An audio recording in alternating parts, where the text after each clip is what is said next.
नमस्ते साथीहरू सबैजनालाई। हिजो जस्तै आज पनि म एउटा भिडियो साथ उपस्थित हुँदैछु। आज चाहिँ म कक्षा 8 को सामाजिक विषयको पहिलो पाठ विकासको अवधारणा रहेको छ, त्यसको बारेमा भिडियो लिएर आएको छु। आज हामीले जान्नु पर्दाखेरि चाहिँ पहिलोमा हामी जान्नेछौँ, हामी विकासको परिभाषा जान्नेछौँ।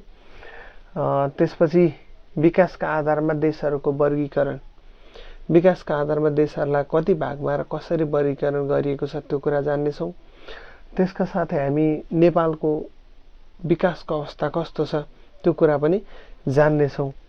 अनि त्यो सकिसकेपछि हामी विकासका लागि आवश्यक स्रोतहरू, विकासका लागि के कुराहरू चाहिँ आवश्यक पर्छ त्यो कुरा सिक्नेछौँ।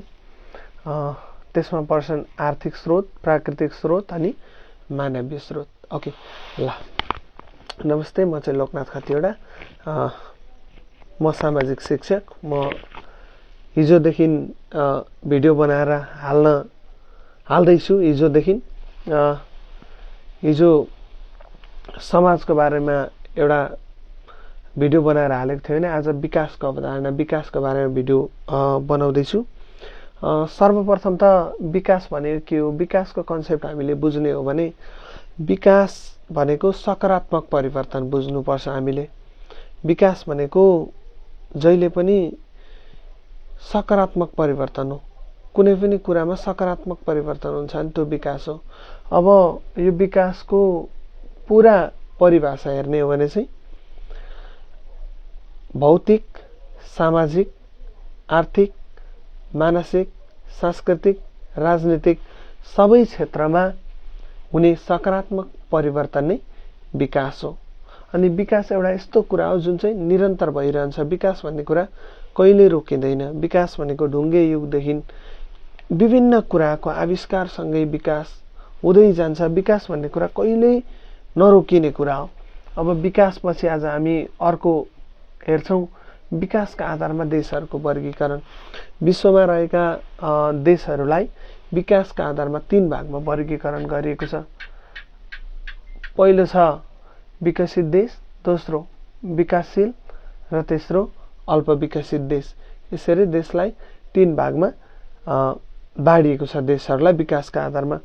जुन चाहिँ पैसा साथै विभिन्न भौतिक संरचना लगायत हरेक क्षेत्रमा अगाडि छन् ती देशहरूलाई विकसित देश भनिन्छ।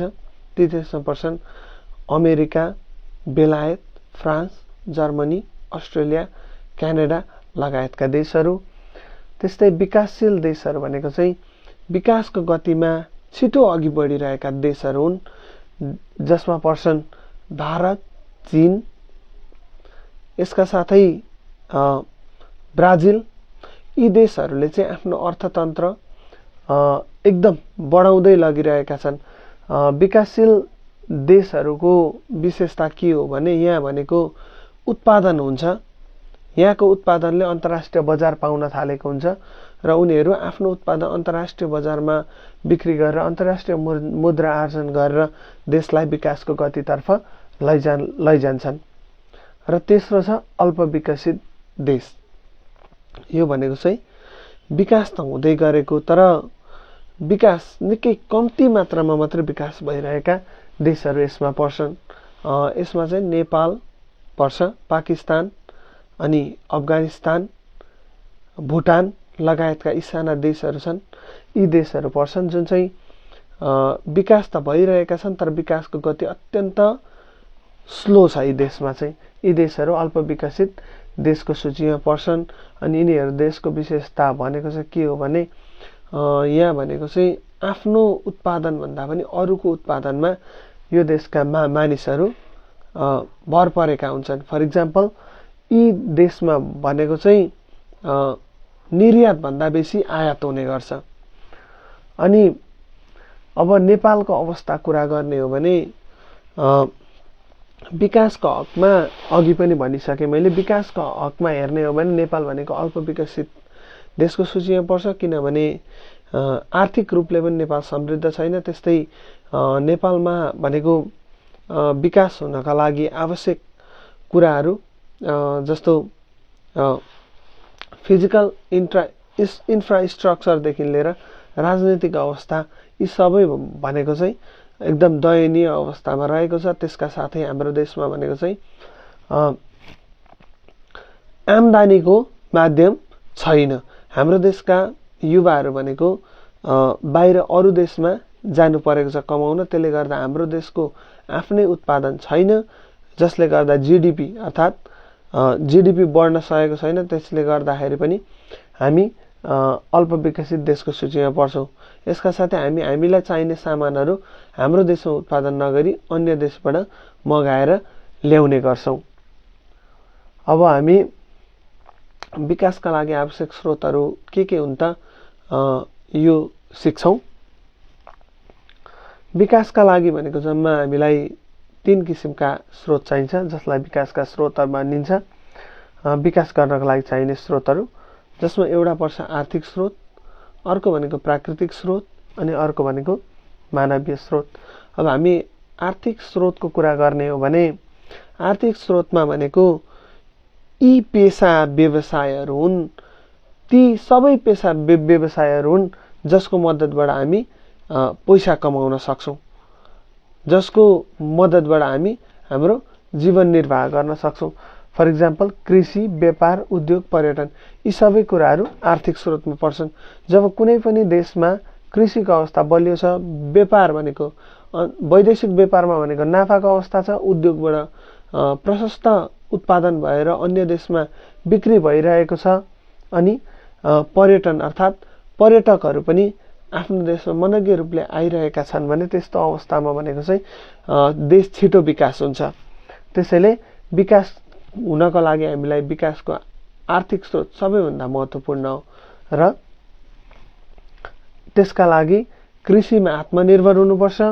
व्यापार भनेको अन्तर्राष्ट्रिय व्यापारमा भनेको जहिले पनि आयातभन्दा निर्यात बढी हुनुपर्छ। त्यसका साथै उद्योग भनेको आफ्ना देशका उद्योगहरूले भनेको चाहिँ राम्रो मात्रामा उत्पादन गर्नुपर्छ, जुन उत्पादन हामीले प्रयोग गरेर अरू देशमा नि बेच्न सक्नुपर्छ। त्यसका साथै पर्यटनको सम्भावना पनि राम्रो भएमा अथवा पर्यटकहरूको आगमन पनि राम्रो भएमा त्यस्तो अवस्थामा हाम्रो देशले अथवा कुनै पनि देशले आर्थिक स्रोत प्राप्त गर्छ र त्यो देश विकास हुन थाल्छ। दोस्रो छ प्राकृतिक स्रोत। प्राकृतिक स्रोतमा यहाँ मैले लेखिसकेको छु जल, जमिन, खनिज, वन यी कुराहरू पर्छन् प्राकृतिक स्रोतमा। अर्थात् हामीसँग भएको जल, जमिन, खनिज र वनको प्रयोग जति राम्रोसँग गर्न सक्छौँ त्यति नै देश विकास हुने हो। फर इक्जाम्पल हामीसँग भएको जलको प्रयोगबाट हामीले जलविद्युत उत्पादन गर्न सक्छौँ। जलको प्रयोग गरेर हामी नहर बनाई सिँचाइ गरेर कृषि उत्पादन बढाउन सक्छौँ। यी कुराहरू भएमा हामीले मनग्य आम्दानी लिन सक्छौँ। त्यसकारणले विकासका स्रोतमध्ये जल प्राकृतिक स्रोतमा पर्छ। त्यस्तै जमिन पनि हामीले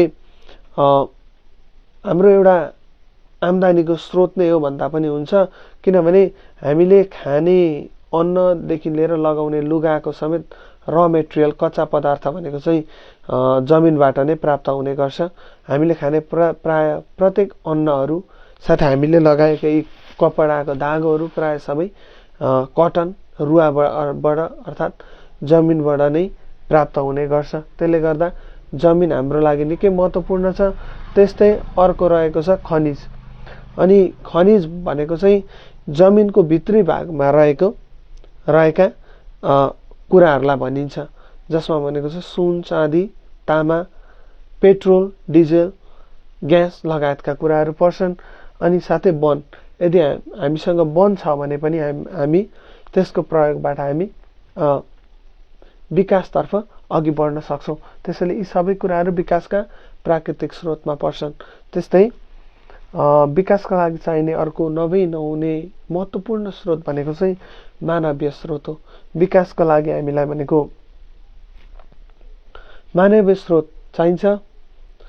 मानवीय स्रोत भनेको हामी मानिसहरू भनेर बुझ्दा हुन्छ। अब मानवीय स्रोतलाई पनि हामीले 3 भागमा विभाजन गरेका छौँ, जसमा पहिलो छ दक्ष जनशक्ति, दोस्रो छ अर्धदक्ष जनशक्ति र तेस्रो छ अदक्ष जनशक्ति।